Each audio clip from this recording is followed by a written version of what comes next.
C'est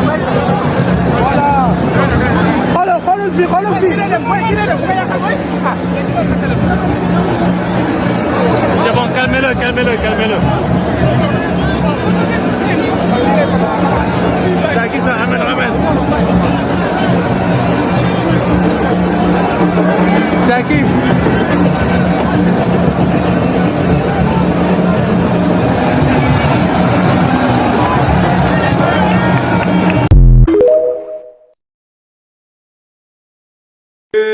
Mardi et Coinda ha, Léopard, est-ce que vous gagnez l'envie? Toi évité, on sait pas. Est-ce qu'ils vont gagner peut-être? Je sais pas. Si mes amis sénégalais d'avoir fait le taf, alors je vais être clair d'entrée. Avec notre victoire, nous sommes quand même premiers devant vous. Le match, l'histoire s'écrira dans ce stade, le stade des martyrs. Toroku Tanakuna, on se croisera là-bas. Et comme le dit Stan, je ne serai pas votre ami, je ne serai pas votre copain. D'accord? Je vous aime beaucoup. J'ai une grosse communauté sénégalaise côté FC Barcelone. Le 9 de votre côté comme du mien. Hein. Tout le ban la vérité, qu'on se dise la vérité. Ce qui se passera avant et après, ça c'est entre nous. Ce jour-là, on a évité, je sais pas. En tout cas, sachez que je vous aime dans tous les cas. On vous respecte et qu'on aime bien vous taquiner, mais qui aime bien châtie bien, pardon. Et personnellement, l'erreur que vous avez peut-être fait, c'est de ne pas nous avoir battus à l'aller. On verra au retour, hein. En tout cas, équipe Wana, équipe Oyo, vraiment on a évité quoi. Mardi et Coinda et les gens ont douté du coach.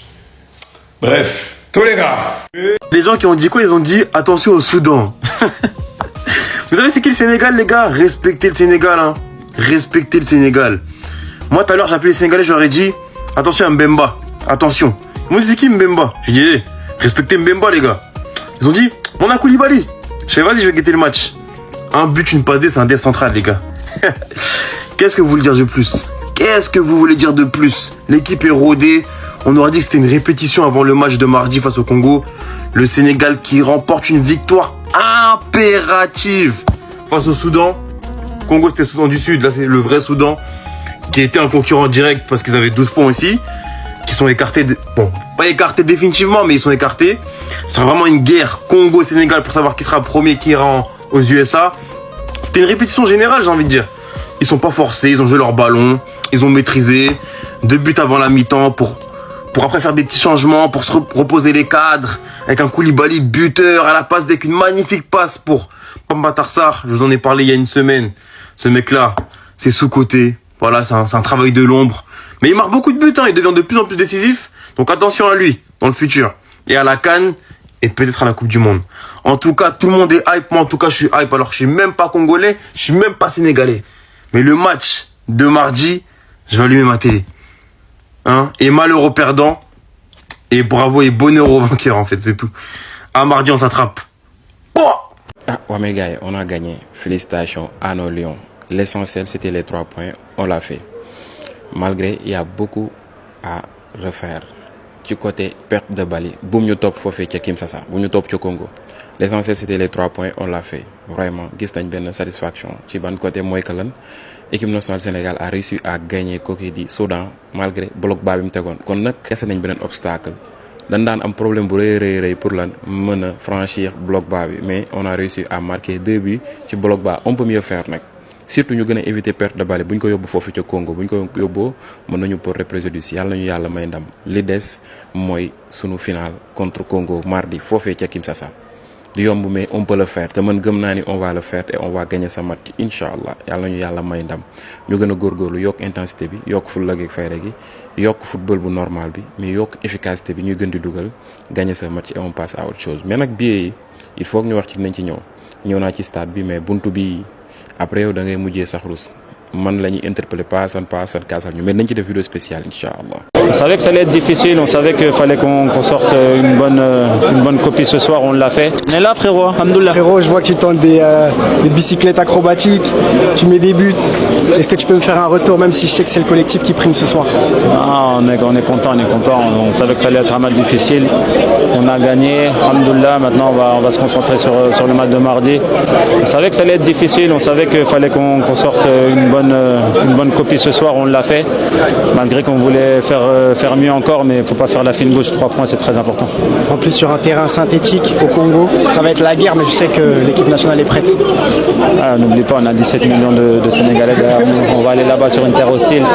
On sait que chaque fibre de ce maillot qu'on a, comme je l'ai toujours dit, ça représente un Sénégalais. Donc on aura cette force-là avec nous et on va tout faire pour gagner ce match. Ndeysaan, félicitations.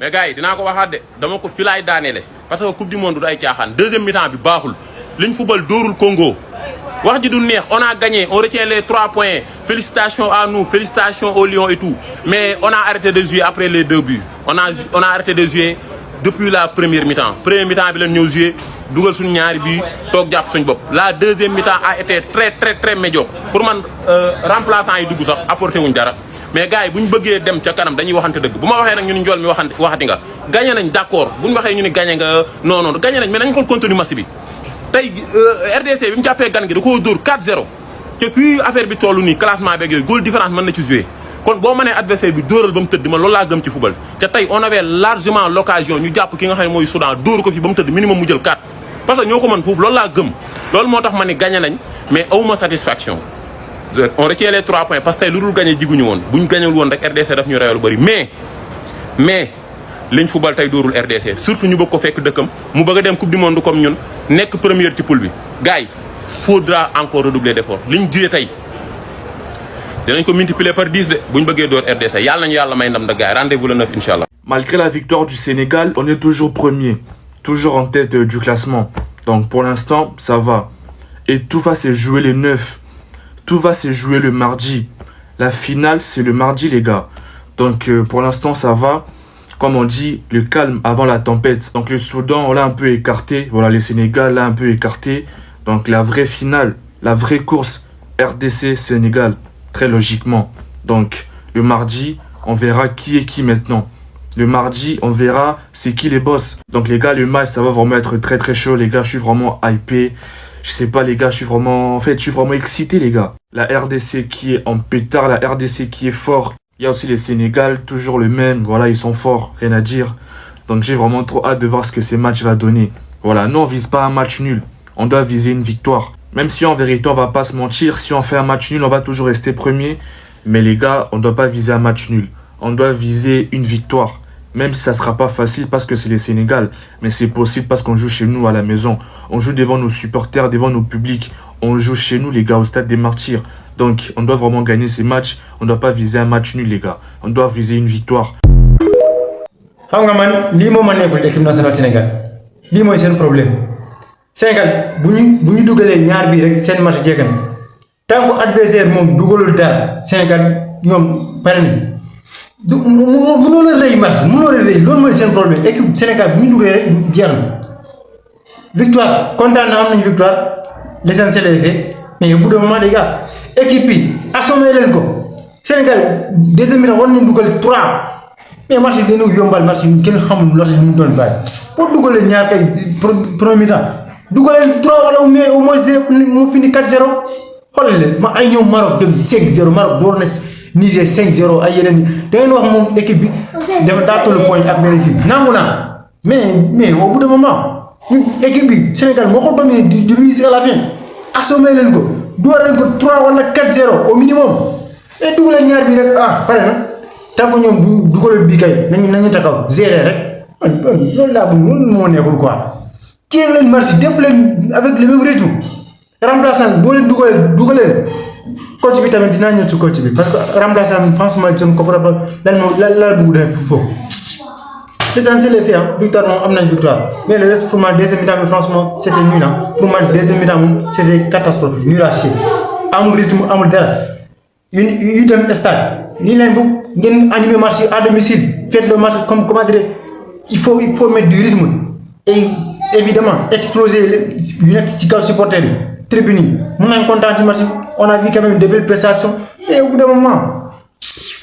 gars yi mooy li ma wax ci match bi rek Sénégal gagné na dóor nañ Soudan parce que tey lu dul victoire jiguñu woon RDC tey dafa ñëw classé gan gi dóor ko 4-0 ca RDC ba léegi bu leen fàtte ni moom la ñu war a dajeel le 9 ca mooy première ci poule bi ba léegi kon Sénégal lu dul gagné waru ko woon def parce que bu ñu gagné woon RDC daf ñu rawee 4 points ca boobu moytu suñ qualification coupe du monde sa waay day xaw a doy waar yàlla def na nag gagné nañ Soudan mais c'est un match mitigé on pouvait mieux faire on retient la victoire le Sénégal a gagné et tout on félicite les Lions on est content en tant que Sénégalais gagné nañ 2 buts à 0 Pape Matar moo dugal ak ki nga xam mooy Kalidou Koulibaly mais liñ football tey dóorul RDC liñ football tey dóorul RDC yi blague pas tey gis nga leen Togo dañ ko dóor 4-0 équipe boo ko mayee da nga koy dóor ba mu tëdd en tant que le Sénégal Soudan ñu andi ko fii stade Abdoulaye Wade dóor ko 2-0 premier mi-temps waroon na jëlaat 2-0 deuxième mi-temps wala minimum benn but mais lan moo tax ñu dugal 2 buts arrêté jouer lan moo tax remplaçant yi dugg deuxième mi-temps pour man ils n'ont rien apporté très franchement man loolu laa gis ils n'ont rien apporté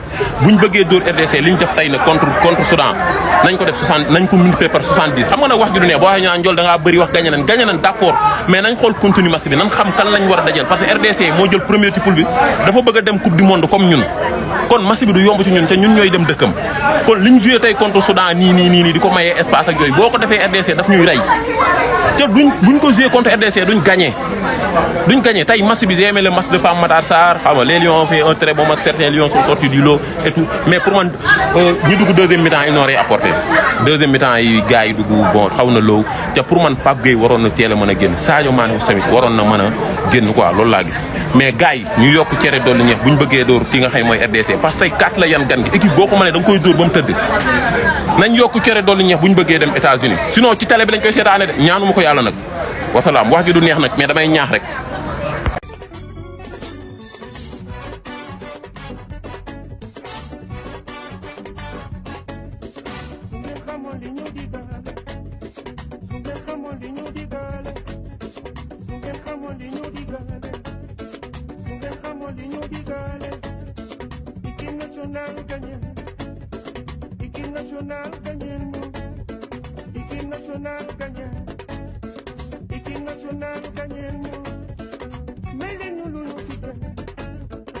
Made